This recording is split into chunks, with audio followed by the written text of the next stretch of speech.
I feel like 2026 is going to be a good year. But I'm like, I said that last year too, and it was not. Listen, I was like, 2025 is going to be my year. cautiously optimistic. There's nothing wrong with that. 2026 is going to be a good one. I can tell. I can feel it. The energy is good. All right. We're going to kill it next year. 2026 will be my year.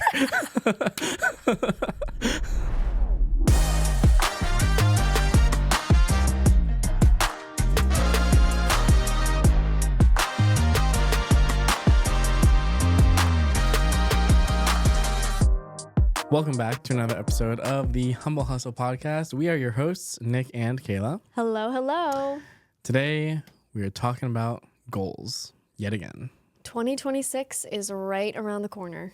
It sounds crazy to say that. I feel like this year flew by.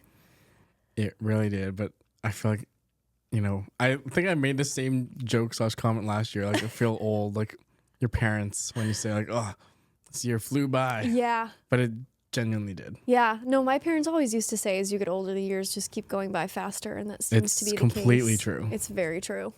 It's a little scary. But I think you and I both, we talk all the time, obviously, but, off the mic, we're both really optimistic about 2026. I feel like 2026 is going to be a good year. But I'm like, I said that last year too, and it was not.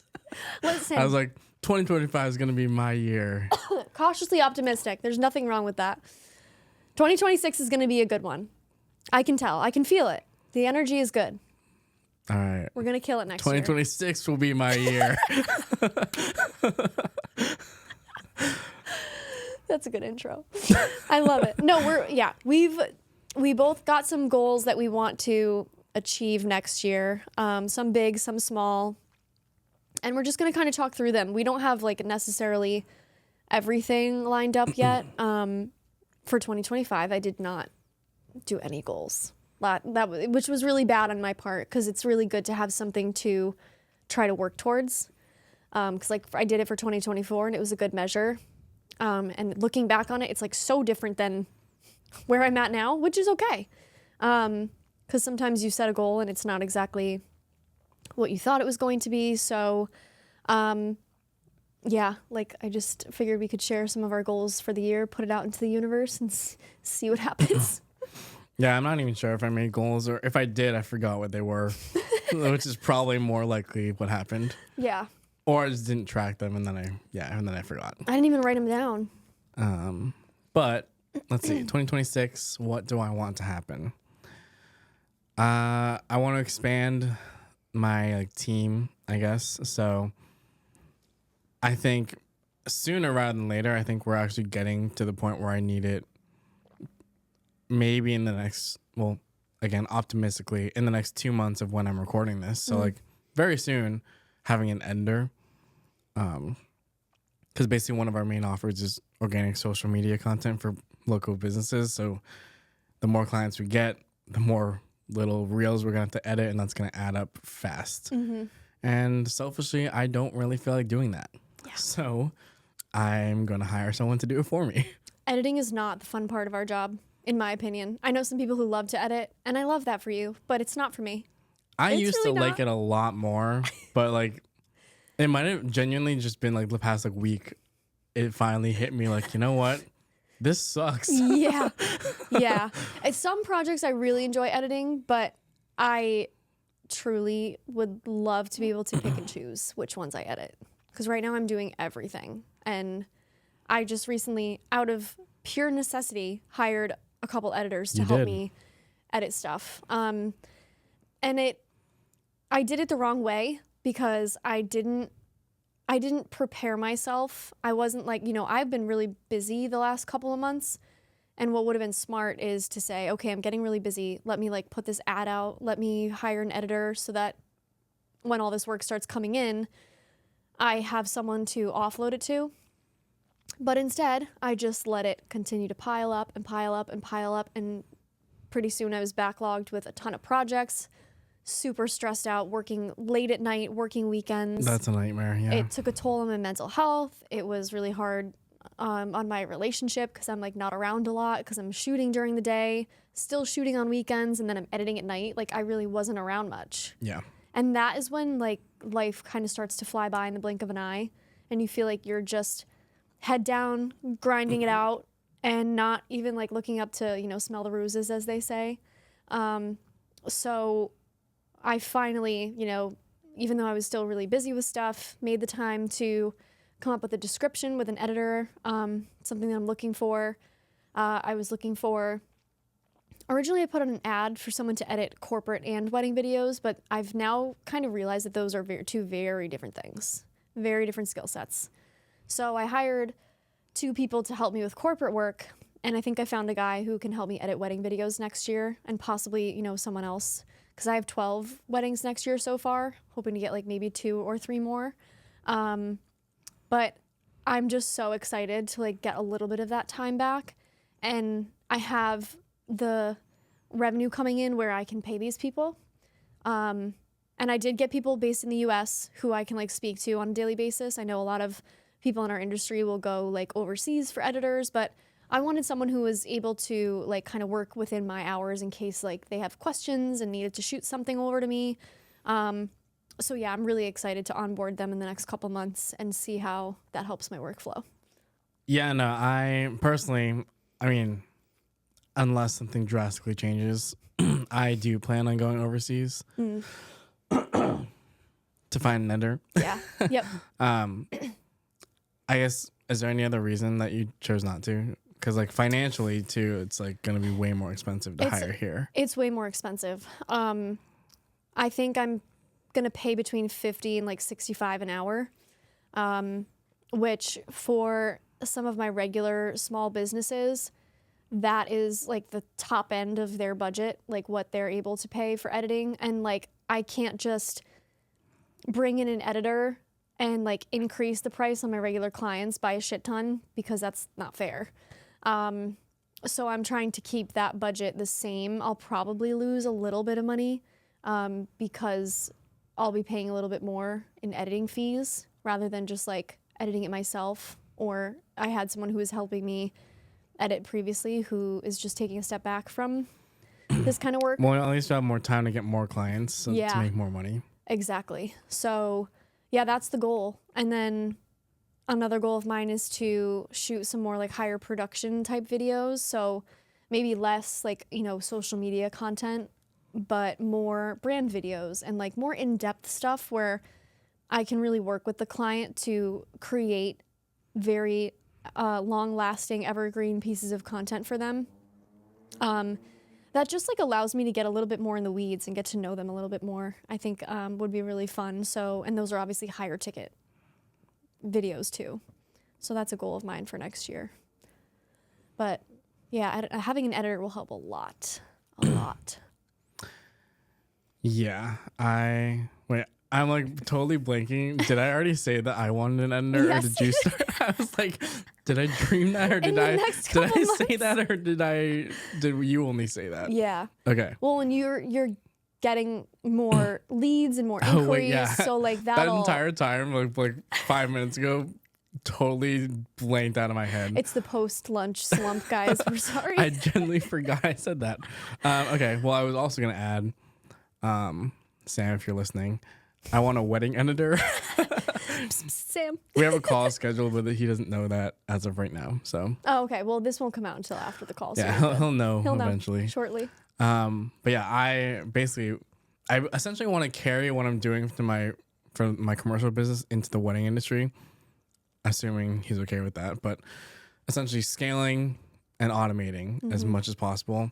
And I feel like with scaling through ads, we can get more wedding clients. And honestly, I personally don't love editing a wedding film. It takes me a long time and it's not enjoyable. I love it. I know. I love. I was literally yesterday, I just wrapped up a video for a client and I was watching it back and I was sitting with my arms on my desk like this and my head in my hands, just like smiling, watching the video. And the 8-minute video, I was like just having the best time. I forget we are very different. I remember Cal told me something, but I forget what he said, but he said something funny. Like he hates what editing these do. I love it. I love it so much. I have so much fun. But yeah, I like shooting them, and I think I'm pretty good at shooting weddings, but if I can only do that, that would be like way better for me. I don't even care if I make less money. Like I will pay the ender out of my own cut if Sometimes it it's comes worth to it. Sometimes it's worth it if you get your time back. Because if we can book more weddings through scaling with ads, I just show up to shoot them and then I hand it off all the edits to someone. That would be like the perfect wedding system for me personally. Yeah. Yep. Like that's great.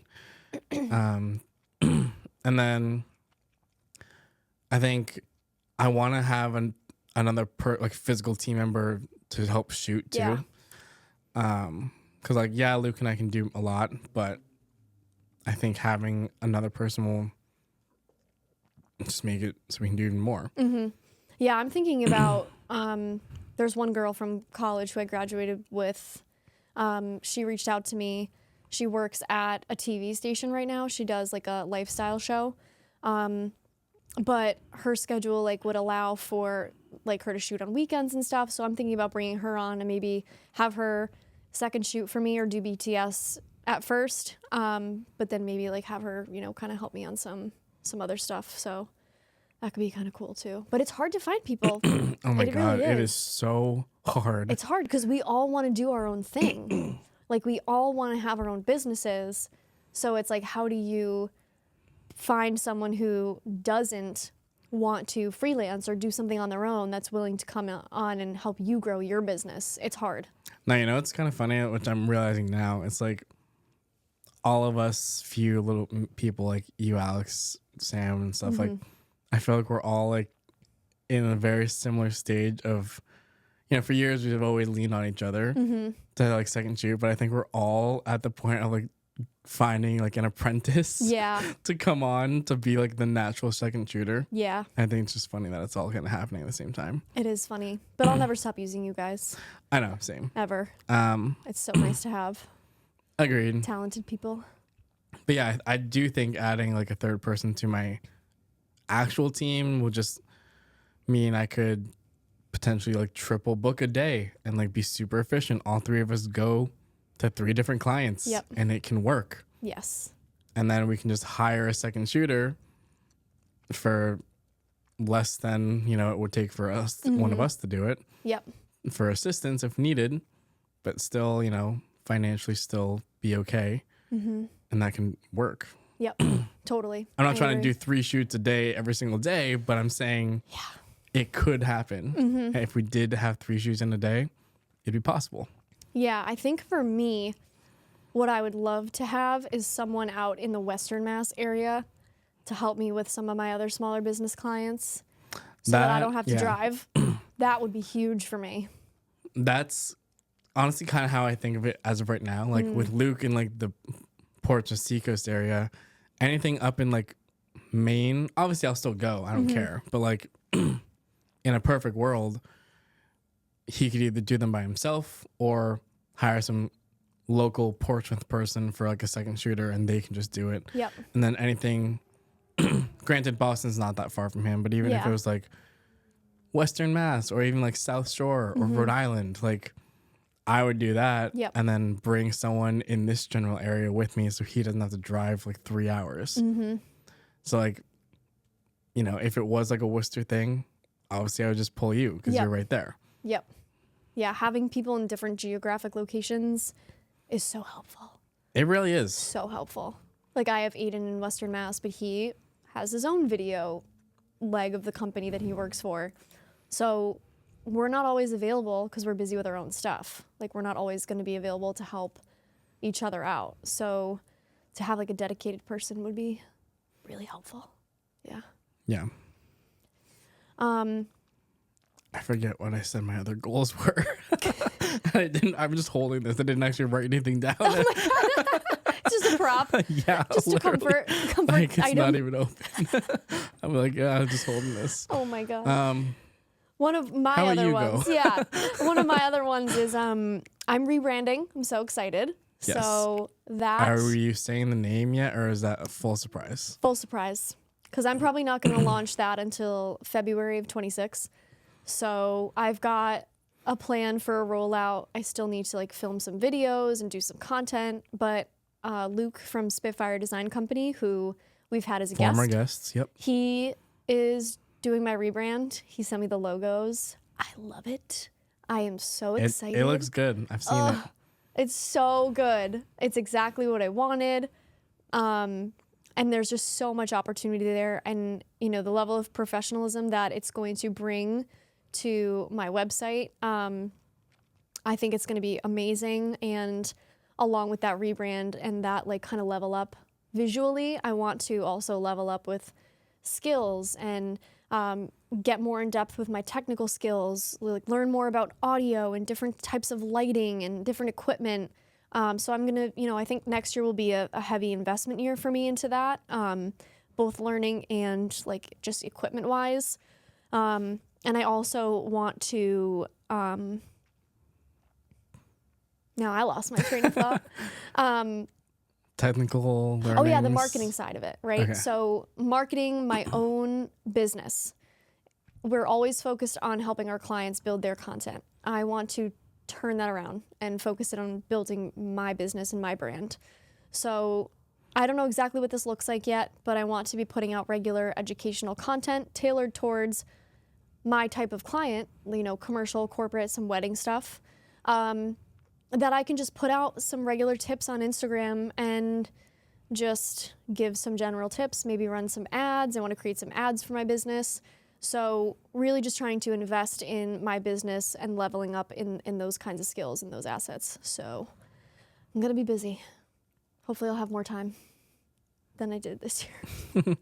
I mean, I don't mean this in, I guess it could potentially come off in like a bad way, but I don't mean it that way. It's like, I kind of feel like in a way I've like plateaued in my technical learnings. Like every time I go on a shoot, I pretty much know exactly what I need to do from a technical standpoint. And I think I've just not really had a need to learn more because every time I'm shooting, I'm always just using my previously learned knowledge.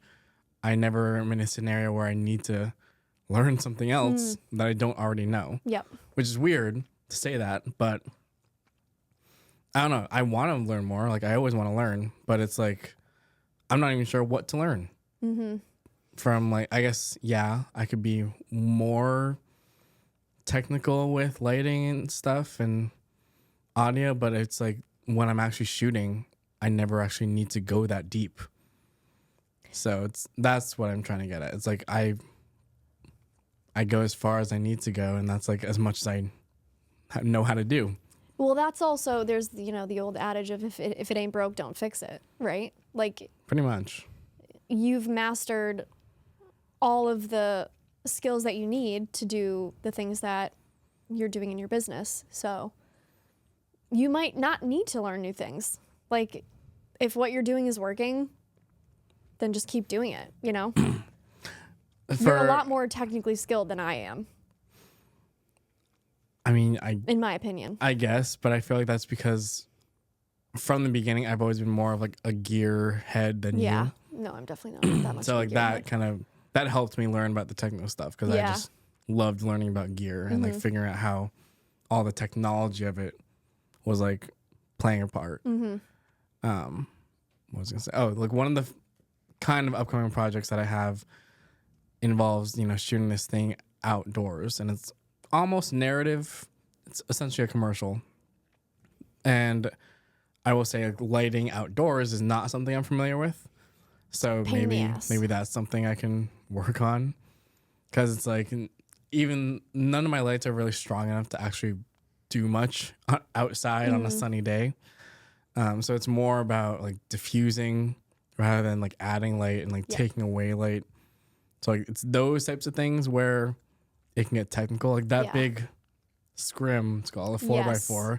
Like that's designed to be used outside. Yes. So if I actually do it, it'll finally be used in a proper way. Yes. To like shade people outside. That's a whole different thing. Shooting outside. Yeah. Some big production companies, when they post behind the scenes, I'm like, wow, like they really went hard with the gear because you have to if you want it to look good. Yeah, because like in reality, most of the times what we're shooting is either social media content or like an interview that you only need a handful of lights for. Yep. So it's really not a complex lighting setup. Right. And I'm not trying to do big Hollywood stuff, so I don't really need to know all that stuff. Right. But a lot of like bigger commercials, they shoot at night and they just light up the place to make it look like daytime. Like they'll shoot at a house and blast so much in like the middle of the night, so it's pitch black out. They shoot so much light through the windows to fake it to be Wow. constant daylight, to look daylight, like That's daytime. crazy. Yeah. To not have to rely on the sun and like the movement of the sun. Yeah, and that's also another thing that you don't really think about is if there's windows in the building you're shooting, and it's like and Amateur hour over here. I know. And if it's a cloudy day, like full clouds, that's not going to be a problem. But if Right. it's like partly cloudy and the sun's going in and out, you have to be able to have something that's going to adjust for that, or else it's going to be way too dark at times or way too bright. Yeah. And that's going to look very inconsistent and very bad. I hate shooting outside just for that reason. I hate it. I feel like I never really shoot outside except for weddings anymore. So Right. Yeah. No, it's a struggle. It is a struggle. But there's always something that you can learn on the technical side. I mean, we were just Yeah. talking about cameras. I'm going to be getting another camera this year, hopefully. And they're always changing something. I think editing audio. I mean, because you were talking That about would that. be cool. Yeah. Like- And there's so many new tools now with AI and everything. I edit audio to an extent. Like the podcast stuff, I edit. But it's like I do very, very minor things Yeah. to it, and it's pretty much literally what I said earlier. It's literally something I learned like 5 years ago. Yep. That I'm still doing today, and it's like the exact tutorial step by step that I learned 5 years ago that I just memorized. Yeah. So now it's just muscle memory. I pull it into Adobe Is it Audition, Adobe oh, it's Audition. You use Audition. Okay. and I just click a few buttons, move some things, and then boom, done. Yeah. Yep.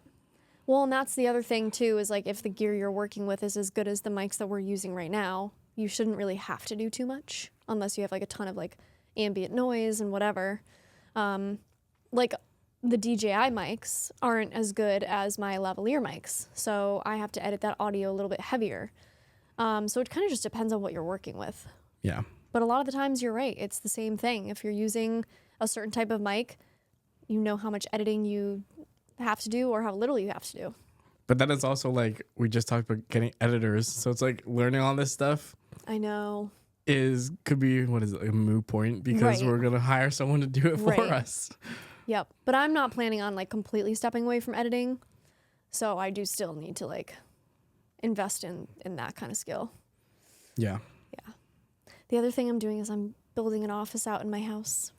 I'm so I excited. am so excited. Oh, I'm so pumped. So that's saw gonna be fun. Yeah. Some like I don't know, renderings if you want to call it Yes. that, and it's gonna look so good. I used Chat GPT. I was like, let me just see if I can take a picture and like have them put my ideas in, because like I had what in my head, like I knew what I wanted, but I couldn't articulate it. And I was like, I don't know what to buy. Like, how do I do this? And I was amazed at the results that they gave me. Amazed. It was perfect. If it actually comes out even remotely close to that, it'll be so good. I know, I'm so excited. So, and I've never had like my own space. I said that's so weird. I've never had my own space. My own space. I've never had my own space. Yeah, I like love like interior design stuff, so I do that's not. so fun. It is not my strong suit, so I needed like a little help. But they did everything. So they, put in some furniture and they send you links to stuff that looks like that to buy. Ooh, It's so crazy. That's nice. It's so cool. So I'm like so excited. Hopefully by February, that'll be done. My fiance is gonna get ready to build a lot of furniture for me. I love you, Nick. No, he's great. He's helped me build like everything so far. He's very handy. I hate building furniture. Like, Me too. I think I had like 2 people help me build all this shit because it was like a nightmare. Yeah, it is a nightmare. It truly is. It's not something I enjoy doing. Again, impatient. He's very patient. And he actually enjoys it. Like he'll throw a podcast on and he'll just spend hours building Sounds furniture. awful. It sounds horrible to me. And I'm just kind of sitting there like watching. I'm like, Is it done yet? is it done yet? No, he's amazing.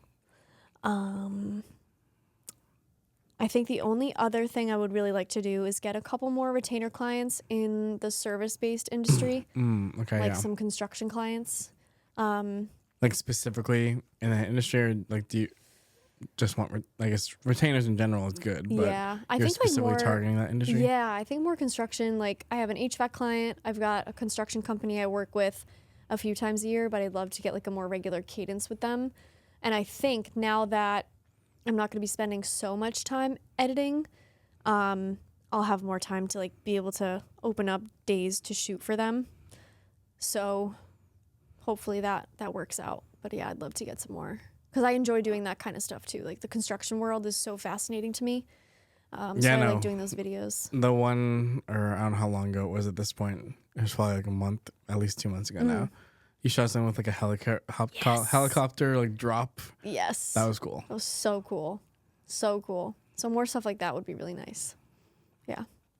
Yeah, no, I mean, I still want to get as many retainers as possible. I think, oh yeah, now I remember we were talking off the mic about like the 20K of a floor. Like with the ads, like, look, I know I've said this so many times, but I'm like a true advocate on the paid leads. Like truly, truly, truly. If you haven't tried it, I highly recommend. Yeah. Because it has literally changed everything. Because now the reality of getting 20K plus a month is no longer this distant dream. It's a very real reality that will hopefully soon be true. So the goal is hopefully in the next couple months, it might not happen that fast, but hopefully by like mid 2026, we're hovering around 20K a month. Yeah. In retainers alone. That would be awesome. Because then I still have a handful of product clients that are not on retainer per se, but just consistent one-offs throughout the year. So those would be nice just to have. Any other one-offs that come is just bonus. Yeah. Yep. That'd be great. I think that's it for me. I'm trying to think. Do you have any goals that I should have? What are some goals that I should be having? Why can't I think of anything? I don't know. I feel like you and I are, like you said, we're kind of in this period of growth and there are some things that are unknown. So it's hard like to tangibly pick out stuff because it's still kind of constantly evolving. But I feel like we have a solid idea of where we want to go. I mean, yeah, I think the real thing is just building the team. I think the editor and potentially another like in-person team member is the real next steps. Yep. Probably Ender first for sure. And once I have that, who knows? Yeah. We'll go from there. But that's definitely going to happen. It's going to be great. I want to work on more projects with you. I feel like it'd be really fun. Yeah, no, I agree. That'd be cool. Like the packaging thing was just so fun. That was great. I hope we do that again next year. That was so cool. That's all I got. 2026, we're ready for you. It'll be my year. Hopefully. We're just going to keep saying it until it happens. Every year. Every year. 2045. Maybe this is my year. This will be the year. Well, let us know what your goals are in the comments. We'd love to hear them. And thank you so much for watching and listening. If you're on YouTube, please subscribe, leave us a comment. And if you're on Spotify, please rate us 5 stars and let us know what you want to hear from us next. Bye. Bye.